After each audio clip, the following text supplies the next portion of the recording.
আজকে রিকন সব গাছের ফুল তুলছে। এই যে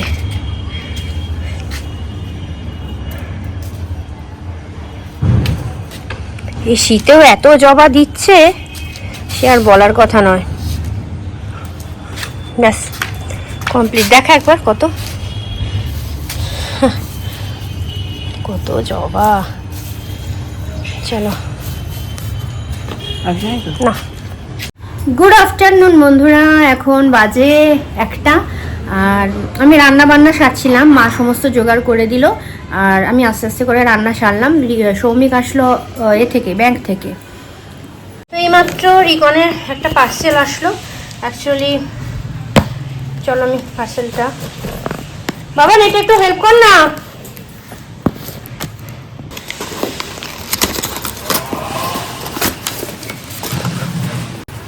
খোল।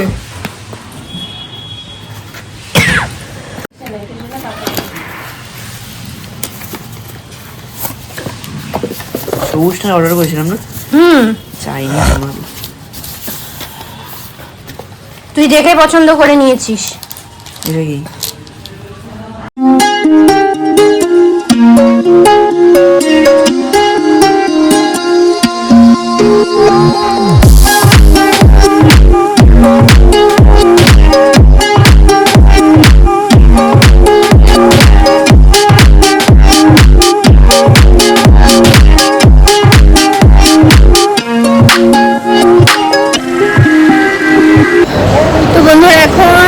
সম্ভবত 3টে বাজে আর আমরা সাউথ সিটিতে চলে এসেছি। এই যে মাকে আজকে নিয়ে এসেছি।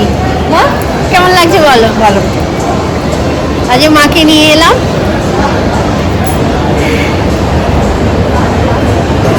তবে বাইরে একদমই ঠান্ডা নেই, ভেতরটা একটু বেশি ঠান্ডা লাগছে। জ্যাকেট ফ্যাকেট পরে নিয়েছি। জ্যাকেট পরলে কি বলো তো, আমার শোটাই নষ্ট হয়ে যায়। কি পরলাম না পরলাম কিছুই মনে হয় না। আর এই সৌমিক আর রিকন সামনে যাচ্ছে। এই যে ওরা, চলো আমরা উপরে যাই।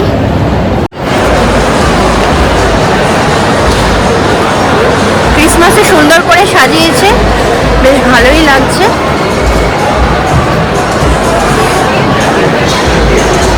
এই যখন কোথায় বসা হবে, কি খাওয়া হবে সেটা দেখা হচ্ছে। ভালো সাজিয়েছে। রিকন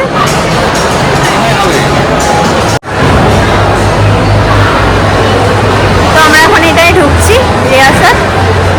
চল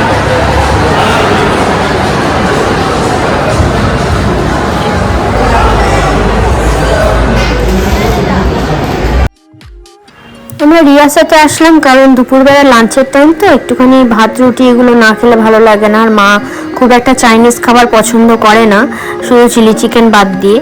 তো সেই জন্য রিয়াসাতেই ঢুকলাম। তো এখানকার রান্না, এখানকার স্টাফরা মানে আমাদের সঙ্গে বেশ ভালোই পরিচয় হয়ে গেছে। বিশেষ করে ম্যানেজার, উনি তো এসে বারবার করে খোঁজ নেন সৌমিকের যে খাবার ভালো লেগেছে নাকি, কোনো রকম অসুবিধা হচ্ছে নাকি। তো আমরা পোলাও, নান, চিকেন, মাটন আর এখানে যে আম আদা ইলিশটা, এই আম আদা ভেটকি, ওটা তোমরা ট্রাই করতে পারো, ওটা তো অসাধারণ লাগে। তো এখানে রান্নার কোনো নেই। তারপরে চিকেনের আরেকটা স্টার্টারে আমরা নিয়েছিলাম। তো আমি তো খেতেই ব্যস্ত। আর রিকন পোলাও খাবে বললো, কিন্তু পরে খেলো না যেহেতু কড়াইশুঁটি দেওয়া আছে। ও কড়াইশুঁটি একদম পছন্দ করে না, কিন্তু পোলাওটা এত ভালো হয়েছে এই যে আমি খেয়ে দেখলাম। রিকনকে বলছি বাবা পোলাওটা খেতে পারতিস, এত ভালো লাগছে চিকেন মাটন দিয়ে, বিশেষ করে মাটনের গ্রেভিটা দিয়ে। আমার মায়ের আবার চিকেনের গ্রেভিটা বেশি ভালো লেগেছে। তো যাই হোক, এখানে রান্নার খাবারের তো কোনো মানে তুলনাই হয় না, খুবই ভালো। আরও বেশি ভালো লাগছে কেন, মাকে নিয়ে আসলাম আমাদের সঙ্গে। মাকে বলাতে তো মা প্রথমে আসবেই না, বলছে না না তোরা যা, আমি এখান থেকে ঠিক টাইমে বাড়ি বেরিয়ে যাব তালা তোলা দিয়ে, তোদের অত চিন্তা করতে হবে না, তোরা তোদের মতন ঘুরে আয়, আমার জন্য আবার তাড়াহুড়ো করবি। আমি তখন বললাম না নরম বললে হয় না। তো আমি পোলাওটা খাচ্ছিলাম, তারপর সৌমিক আবার খেতে চাইলো, ওকে আবার একটু খাইয়ে দিলাম। ও বলছে না সত্যি পোলাওটা ভালো, কারণ রিকন আর সৌমিক দুজনেই নান খেয়েছে, বাটার গার্লিক নানই খেয়েছে। রান্নার রিভিউ কিচ্ছু বলার নেই, এইসব জায়গায় রান্নার টেস্টের কথা কি আর বলবো, খুবই অসাধারণ। তো তো লাঞ্চটাই মেন আমাদের উদ্দেশ্য, কেনাকাটা উদ্দেশ্য না। লাঞ্চটাই খুব সুন্দর করে করলাম, খুব ভালো লেগেছে, সবাই একসঙ্গে মিলে করলাম। আর বাপিকে একটু মিস করছিলাম, কারণ বাপি এইগুলো একটু পছন্দ করে। অ্যাকচুয়ালি আমার বাপি যেরকম না, সৌমিকও ঠিক সেরকম, মানে সবাইকে নিয়ে থাকতে পছন্দ করে, এই রকমই আর কি। যাই হোক, বাপিকে আরেকদিন আনা যাবে এখন। আমাদের লাঞ্চ কমপ্লিট হয়ে গেছে, রিকন এখনো খাচ্ছে। এই যে বাচ্চা ছেলে লেমন জুস চুষছে। কত সুন্দর করে দেখো বন্ধুরা সাজিয়েছে মলটা, এত ভালো লাগছে। আর প্রচুর ভিড়, মানে অ্যাকচুয়ালি সবাই ডিসেম্বরটা একটু রিল্যাক্সেশনের মানে মান্থ হিসাবেই ধরে, সবার আনন্দ, সবাই বেরিয়ে পড়ে, কে কজন আর বাড়িতে থাকে। দেখো কত সুন্দর করে সাজিয়েছে, এত ভালো লাগছে না, মানে সত্যি। মানে এখন তো বিদেশে বিশাল একটা ব্যাপার, কিন্তু আমরা বিদেশে না থেকে এখানে থেকেই সেই অনুভবটা করছি।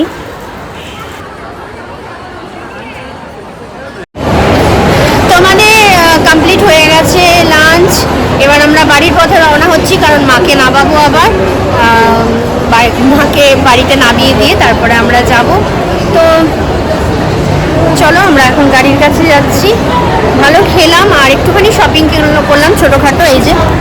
এই যে মায়ের হাতে, এর মধ্যে একটা জারা থেকে একটু নেওয়া হয়েছে, একটু পোমা থেকে নেওয়া হয়েছে।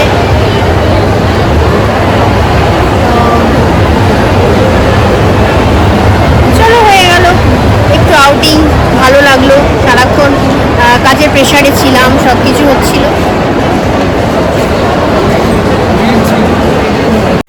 এই সময়টা নর্মাল রাস্তাগুলো এত সুন্দর করে সাজিয়েছে, এখন দেখছি এই মানে প্রতিটা জায়গায়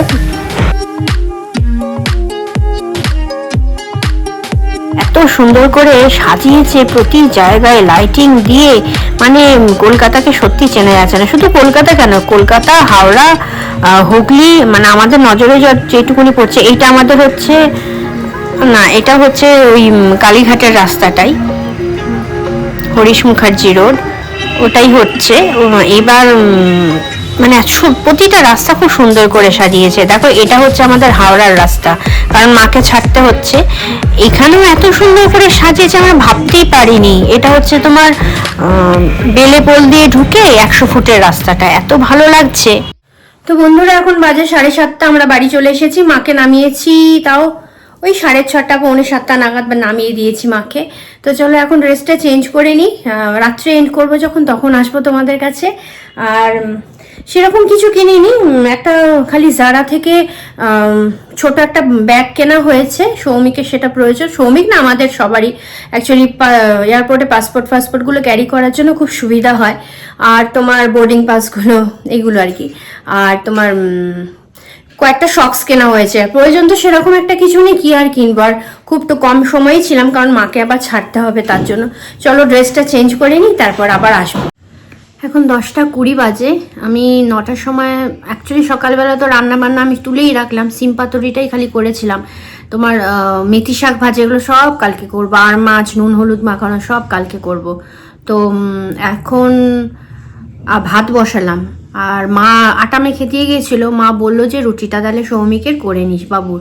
সৌমিক তো বলে না, বাবুই বলে, আমাকেও বাবু বলে, মাকে ওকেও বাবু বলে। তো রুটিটা আর খেলো না সৌমিক, বললো দরকার নেই, রুটি করতে হবে না, তুমি ভাত বসাচ্ছো যখন একবারই ভাত করো। এখন তাহলে আলু সেদ্ধ দিয়ে দিই ভাতের মধ্যে, কাঁচা পেঁয়াজ কাঁচা লঙ্কা দিয়ে সৌমিককে মেখে দিলাম, আর ডিমের অমলেট করে দিলাম, ঘি দিয়ে খেয়ে নিল। রিকন খেলো ডিমের অমলেট আর ঘি ভাত, আর আমি খেলাম শুকনো লঙ্কা দিয়ে পেঁয়াজ দিয়ে আলু সেদ্ধ মাখা আর একটু রসুন ভাজা, সঙ্গে ঘি আর ভাত। এই আমাদের ডিনার কমপ্লিট হয়ে গেছে। তাহলে চলো, ভীষণ ভালো থেকো সবাই। ভিডিওটা এখানেই এন্ড করে দিচ্ছি। সবাই মানে ভিডিওটা দেখো, কীরকম লাগছে কমেন্টের মাধ্যমে জানিও। চোখে আমার প্রচণ্ড ঘুম, মানে তাকিয়ে থাকতে পারছি না আর। তাহলে রাখছি এখানে। নতুন বন্ধুরা এসে সাবস্ক্রাইব করে দিও প্লিজ, বেল আইকনটা প্রেস করে, আর কমেন্ট লেখো, লাইক করো, শেয়ার পারলে করে দিও। রাখি তাহলে, টাটা, গুড নাইট। সবাই ভীষণ ভালো থাকবে। কালকে আবার নতুন একটা ভিডিও নিয়ে চলে আসবো তোমাদের কাছে। শুভরাত্রি।